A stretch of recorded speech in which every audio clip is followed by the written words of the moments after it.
Kedua alis Miranda nampak saling bertaut. Ketika melihat wanita bernama Lola itu justru tertawa terbahak-bahak mendengar semua ucapannya. Seakan semua yang baru saja ia ucapkan terasa sangat lucu. Kenapa Anda tertawa? Apa ada yang lucu dengan kata-kata saya? Tanya Miranda seraya menahan rasa kesal dalam hati. Bagaimana tidak? Susah payah ia merangkai kata demi kata untuk menyampaikan niatnya, namun wanita itu justru meresponnya dengan tawa.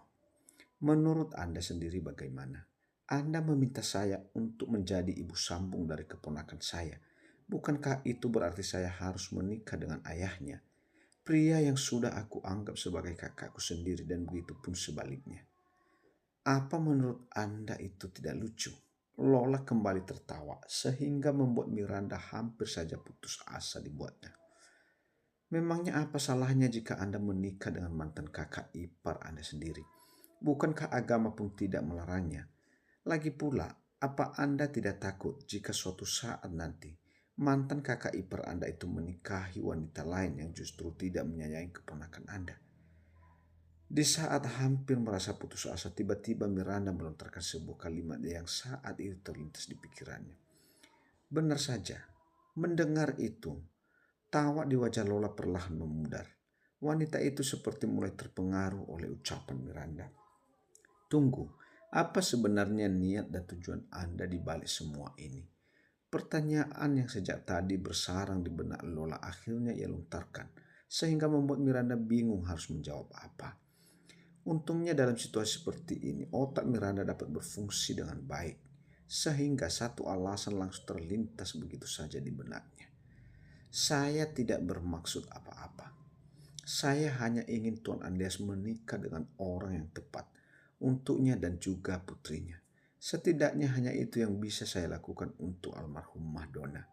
Sepertinya Lola percaya begitu saja dengan ucapan Miranda terbukti dari raut wajah wanita itu. Kalaupun saya bersedia menikah dengan Kak Andreas, belum tentu Kak Andreas bersedia menikah dengan saya, ungkap Lola. Mengingat bagaimana dinginnya kakak iparnya itu. Meskipun sikapnya terbilang cukup baik pada Lola, namun bukan berarti hubungan mereka dekat. Bahkan selama menjadi kakak iparnya, ia dan Andreas hanya bicara seadanya saja. Tenang saja Nona Lola, untuk itu saya bisa membantu Anda, kata Miranda dengan wajah berbinar. Karena merasa ia telah berhasil mempengaruhi wanita berusia 21 tahun tersebut. Bagaimana caranya? Tanya Lola penasaran. Miranda pun mulai menceritakan rencananya untuk membantu Lola mendapatkan seorang Andreas Pratama. Namun sayangnya, Miranda tak menyadari jika ada seseorang yang duduk di belakang kursinya sejak tadi. Sejak melakukan panggilan video dan mengarahkan kameranya ke arah dirinya dan juga Lola. Pas mengobrol dengan Lola, Miranda lantas pamit pada wanita itu, namun sebelum itu tak lupa ia meminta nomor kontak Lola. Lalu menyimpannya dengan nama kurir agar tidak memancing kecurigaan Andreas jika tiba-tiba pria itu memeriksa ponselnya seperti sebelumnya. Di gedung pencakar langit milik Andreas Group, Andreas nampak mengetatkan rahangnya usai panggilan videonya dengan seseorang berakhir. Sepertinya wanita ini belum cerah juga bermain-main denganku. Andreas bermonolog. Sedangkan Jason terlihat berdiri tegap di depan meja kerja tuannya itu. Apa Anda ingin saya melakukan sesuatu, Tuan? Bawa Lola ke apartemen. Titah Andreas dan Jason pun mengiyakan perintah Andreas. Tanpa banyak bertanya, Jason segera beranjak untuk mencari keberadaan mantan adik ipar dari majikannya itu. Waktu terus berjalan. Kini jarum jam yang menggantung di dinding ruangan kerja Andreas telah menunjukkan pukul 5 sore. Andreas terlihat bersiap-siap meninggalkan perusahaan untuk segera kembali ke rumah. Namun sebelum kembali ke rumah, Andreas terlebih dulu mampir ke apartemennya di mana kini Jason dan Lola tengah menunggu kedatangannya. Pukul 7 malam, Andreas yang baru saja membersihkan nampak keluar dari kamar mandi, hanya mengenakan selebar handuk yang dililitkan pada pinggangnya.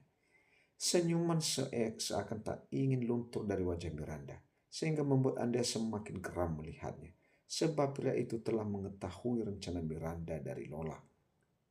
Sebuah seringai tersebit begitu saja di sudut bibir Andreas dan melihat Miranda yang biasanya selalu mengenakan piyama dengan panjang kini justru mengenakan lingerie kurang bahan. Kita lihat saja sampai di mana kau mampu memainkan sandiwaramu. Benak Andreas sebelum kemudian mendaratkan kecupan di bahu Miranda yang nampak terbuka. Miranda sontak menoleh ketika merasakan kecupan Andreas pada bahunya. Wanita itu nampak memainkan jemari lentiknya di dada bidang Andreas yang nampak polos. Bagaimana jika Anda ingin melakukannya di hotel, Tuan? Miranda sengaja mengeluarkan suara yang sengaja dibuat menggoda seraya memainkan jemari lentiknya pada dada bidang milik Andreas. Andreas mengukir senyum di wajah tampannya. Baiklah, aku akan mengikuti sandiwaramu, dalam hatinya. Jadi kau ingin kita melakukannya di hotel? Tutur Andreas seolah tak tahu apa-apa. Sementara Miranda langsung saja menganggukkan kepalanya sebagai jawaban. Baiklah, saya akan meminta Jason untuk mengantarkan kita ke hotel. Tidak perlu, Tuan. Saya ingin kita pergi berdua saja. Tidak ada orang lain di antara kita. Sejujurnya Miranda merasa jijik sendiri dengan semua kalimat menggoda yang keluar dari mulutnya. Namun apa mau dikata, semua itu harus ia lakukan agar ia bisa terbebas dari kehidupan Andreas yang begitu menyiksa baginya. Baiklah, kita akan pergi berdua, jawab Andreas setuju dengan permintaan Miranda. Lagi-lagi Miranda nampak mengulas senyum, mendengar Andreas tidak keberatan dengan permintaannya. Kini Andreas dan juga Miranda telah berada di perjalanan menuju salah satu hotel berbintang di kotanya. Sesuai dengan permintaan dari Miranda. Mereka pun hanya berdua saja tanpa adanya pria bernama Jason, yang biasanya selalu setia menemani tuannya. Kurang dari 30 menit, mobil yang dikendarai Andreas akhirnya tiba di kawasan hotel. Setelah memarkirkan mobilnya di area basemen gedung hotel, kini Andreas mengajak Miranda untuk segera melakukan check-in. Di tengah kegiatan, Andreas melakukan check-in kamar hotel. Miranda justru terlihat gelisah, seraya memandang ke arah pintu masuk utama hotel, seolah tengah mencari keberadaan seseorang. Kemana Nona Lola? Kenapa sampai sekarang belum terlihat juga? Dalam hati Miranda, ia mulai tak tenang. Ada apa? Apa kau mencari seseorang? Tanya Andreas, seakan tak menaruh curiga sedikit pun. Tidak ada, Tuan. Saya tidak mencari siapa-siapa. Melihat kegelisahan di wajah Miranda, ingin rasanya Andreas melebarkan senyum di bibirnya. Sepertinya wanita itu telah berdusta padaku. Awas saja. Besok aku pasti akan mencarimu, Nona Priscilla. Dalam hati Miranda geram. Ia merasa telah dipermainkan oleh Lola. Seruan Andreas membuat Miranda sontak menyusul langkah pria itu menuju ke arah lift yang akan membawa mereka menuju ke lantai tertinggi hotel tersebut. Dengan wajah tak bersemangat, Miranda memasuki kamar hotel menyusun langkah Andreas yang berjalan di depan langkahnya. Ada apa? Kenapa wajahmu terlihat tak bersemangat seperti itu? Bukankah kau yang meminta untuk menginap di hotel? Tutur Andreas dengan memasang wajah polosnya. Tapi dalam hatinya ingin sekali pria itu tertawa menyaksikan rencana Miranda yang gagal total. Bahkan sepertinya rencananya justru membuatnya harus lembur semalaman di kamar hotel bersama Andreas. Benar saja, malam ini Miranda justru terjebak dalam sandiwaranya sendiri. Ia harus kembali merasakan tek-tek BH-nya yang seakan remuk akibat melayani pria yang sudah berstatus sebagai suaminya tersebut. Waktu telah menunjukkan pukul 1:30 dini hari, namun Andreas belum juga berniat mengakhiri PM4 lainnya. Pria itu seakan ingin menunjukkan pada Miranda agar Miranda berhenti bermain-main dengannya. Tuhan, aku sudah lelah sekali, keluh Miranda. Saat pria itu masih saja mengengkung TBH-nya. Sejujurnya, Andreas juga tak tega melihatnya. Namun demi menjaga suatu hal yang sama agar tidak sempat terjadi lagi, Andreas pun kembali melanjutkan kegiatan PN4-asnya hingga pukul 3 dini hari. Setelah Andreas mengakhiri PM9-nya, TBH Miranda seperti tak bertulang. Ia lantas terlelap begitu saja. Itu hukuman untukmu karena sudah berani merencanakan hal gile untukku. Gumam Andes ketika menatap wajah Miranda yang sudah terlelap seperti orang MATI di bawah SSL Mood. Seumur hidupku, baru kali ini aku melihat ada seseorang istri yang ingin menjebak suaminya sendiri untuk tidur bersama wanita lain. Andes nampak menggelekkan kebayanya. Tak habis pikir dengan jalan pikiran Miranda. Mungkin karena merasa cukup lelah, Andreas pun turut merebahkan tubuhnya dengan berbagi selimut bersama Miranda. Pada harinya, ketika bangun dari tidur, Miranda merasa badannya seperti mau remuk semua. Kalau setiap hari seperti ini aku bisa MATI. Keluh Miranda dengan nada lirih ketika sedang meregangkan otot-ototnya. Sementara Andes kini terlihat berdiri di dekat jendela kamar hotel, hanya dengan mengenakan bathrobe, seraya menatap ke arah Miranda. Pria tampan tersebut nampak menahan senyumannya saat mendengar Miranda mengeluhkan kondisi tubuhnya yang merasa meremuk. Bukannya semalam kau sendiri yang meminta menginap di hotel. Lalu kenapa mengeluh? Kalimat Andes sontak membuat Miranda mendengus mendengarnya. Bersihkan TBH-mu. Setelah itu kita sarapan lalu aku akan mengantarmu berangkat kerja, kata Andreas. Sementara Miranda hanya bisa menganggukkan kepalanya seraya beranjak turun dari tempat tidur. Setelah selesai mandi dan bersiap kini Miranda terlihat sarapan di kamar hotel bersama Andreas. Sebelum nantinya ia akan diantarkan oleh pria itu ke tempat bekerja. Di mobil. Ketika di perjalanan menuju rumah sakit, tak tentunya Miranda mengoceh dalam hati. Mengingat sikap Lola yang menurutnya ingkar janji. Awas saja, setelah pulang kerja aku pasti akan menemui wanita itu. Lirih Miranda dalam hati. Dengan perasaan geram pada wanita bernama Lola tersebut. Beberapa saat kemudian, mobil Andreas yang dikendarai sendiri oleh pemiliknya itu tiba di depan gerbang utama rumah sakit. Terima kasih karena sudah mengantarku tuan, kata Miranda dan Andreas meresponnya dengan anggukan. Sebelum kemudian Miranda membuka pintu mobil dan beranjak turun dari mobil.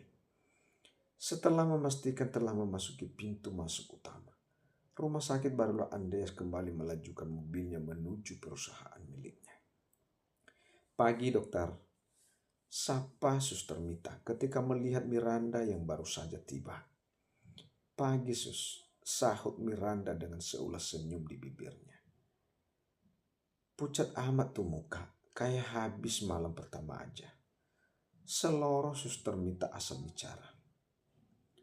Mendengar ucapan Suster Mita, sontak Miranda mengeluarkan sebuah cermin kecil dari dalam tasnya untuk memastikan keberadaan atas ucapan Suster Mita barusan. Benar, wajahku pucat. Ini pasti karena kurang tidur semalam. Rutuk Miranda dalam hati. Ingin rasanya ia mencekik leher pria bernama Andes Pratama karena sudah membuatnya seperti saat ini.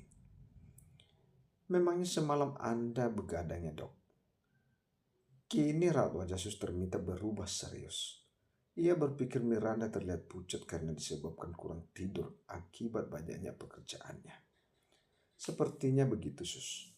Begitu banyaknya pekerjaan membuat saya terpaksa harus begadang untuk menyelesaikannya. Miranda terpaksa berdalih karena tidak mungkin juga ia mengatakan jika ia kurang tidur karena semalaman melayani seorang pria di Erenjang. Anda harus tetap menjaga kesehatan dok. Jangan terlalu sering bergadang. Pesan Suster Mita yang percaya begitu saja dengan pengakuan dari Miranda. Tutur Miranda maaf, karena saya terpaksa harus berdusta pada Anda, Suster Mita. Lanjut batin Miranda, ia merasa bersalah karena terpaksa harus berdusta pada rekan kerjanya itu. Kurang dari 45 menit. Kini mobil mewah milik Andreas tiba di gedung perusahaan Andreas Group. Jason yang sejak tadi menunggu kedatangannya nampak menyambut kedatangan tuannya itu. Sejenak Jason menatap wajah Andreas yang terlihat jauh lebih segar dari biasanya. Bahkan kini wajahnya Andreas terlihat memancarkan aura yang berbeda. Sepertinya sekarang perasaan Anda bukan hanya sekedar ingin balas dendam lagi pada Nona Miranda putri Tuhan. Dalam benak Jason mulai menerka-nerka atas perubahan sikap Andreas. Setelahnya, Jason pun mulai mengayunkan langkah menyusul langkah Andreas menuju ke arah lift khusus petinggi perusahaan. Ting, lift terbuka. Jason mempersilahkan Andreas masuk ke dalam lift. Lalu ia pun menyusul di belakang langkah Jason. Beberapa saat kemudian, lift khusus petinggi perusahaan tersebut pun mengantarkan mereka ke lantai tertinggi gedung perusahaan Andreas Group, di mana ruangan Andreas berada. Tidak terasa, waktu telah menunjukkan pukul 3:30 sore. Dan itu artinya jam kerja Miranda pun telah usai. Kini wanita itu nampak bersiap meninggalkan rumah sakit. Dan sesuatu yang pertama kali ingin dilakukan Miranda setelah pulang hari kerja ini, yakni menemui wanita bernama Priscilla. Seperti biasa, Miranda yang lebih suka menumpangi ojek online, lantas memesan ojek online melalui aplikasi di ponselnya. Tak beberapa lama setelah memesan, kini ojek online pesanannya pun tiba di depan gerbang utama rumah sakit. Setelah memasang helm serta mengatakan kemana tujuannya, kini ojek online yang ditumpangi Miranda mulai melaju membelah padatnya jalanan ibu kota menuju gedung perusahaan Adipura Sanjaya Group, di mana Lala bekerja. Susahnya menemui wanita itu. Apa kesibukannya melebihi pemilik perusahaan, sehingga begitu sulit untuk bertemu dengannya. Miranda terdengar mengoceh tak jelas ketika petugas resepsionis justru memintanya menunggu di lobi. Bahkan sudah hampir 1 jam lamanya. Di saat hampir beranjak pergi, tiba-tiba Miranda melihat sosok wanita bernama Lola tersebut. Baru saja keluar dari lift dan kini hendak melintas di depannya yang tengah duduk di kursi tunggu. Nona Priscilla.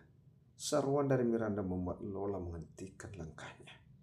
Lola nampak memutar bola matanya dengan malas ketika menyadari keberadaan Miranda. Mau apa lagi Anda mencari saya? Mau membohongi saya lagi? Kerutan halus tercipta di dahi Miranda saat mendengar tudingan dari Lola. Apa maksud Anda? Tutur Miranda tak paham dengan maksud Lola menudingnya demikian. Kemarin Anda mencoba mempengaruhi saya agar bersedia menikah dengan Kak Andreas. Tapi kenyataannya Anda sendiri kini telah berstatus sebagai istrinya Kak Andreas.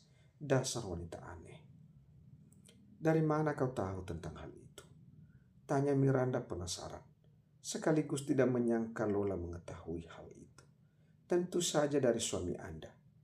Memangnya dari siapa lagi?